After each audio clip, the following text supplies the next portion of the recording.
મેં વિધાનસભામાં પ્રશ્ન ઉપસ્થિત કર્યો છે કે કોળી સમાજનું આસ્થાનું સ્થાન એવા સંત શ્રી વેલનાથ બાપુ, વડજોગી વેલનાથ કહેવાય એવી લોકવાયકા છે કે વેલનાથ બાપુનો જન્મ જુનાગઢ તાલુકાના પલાસવા ગામે થયેલો. આ પલાસવા ગામ અમારી વિસાવદર વિધાનસભાની બોર્ડરનું ગામ છે. ત્યાં સંત શ્રી વેલનાથ બાપુનો ધૂણો આવેલો છે. આખા ગુજરાતનો કોળી સમાજ માંધાતા ભગવાન અને વેલનાથ બાપુને ખૂબ માને છે. આજ હર્ષ સંઘવીની સરકાર છે વેલનાથ બાપાના ધૂણાનું રિનોવેશન કેમ નથી કરતા? પવિત્ર યાત્રાધામમાં વેલનાથ બાપુનો ધૂણો સામેલ કેમ નથી કર્યો?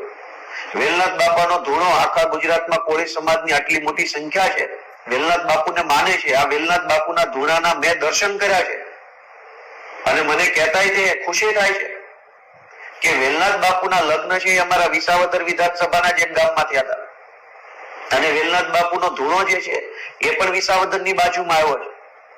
કોળી સમાજના આસ્થાનું કેન્દ્ર તમારે ડેવલપ કરવું નથી, એમાં ગ્રાન્ટ આપવી નથી, પવિત્ર યાત્રાધામમાં સામેલ કરવો નથી અને પર્યટન સ્થળની અંદર પવિત્ર પર્યટન સ્થળમાં એનો વિકાસ કરવો નથી અને વિધાનસભાની અંદર બોલ બચ્ચન કરવું છે.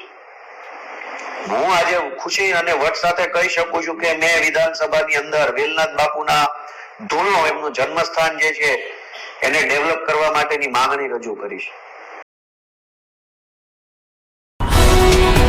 ગુજરાતભરના તાજા સમાચાર મેળવવા માટે અમારી ગુજરાત નેશનલ ટીવી ન્યૂઝને સબસ્ક્રાઇબ કરો, બેલ આઇકોન પર ક્લિક કરો.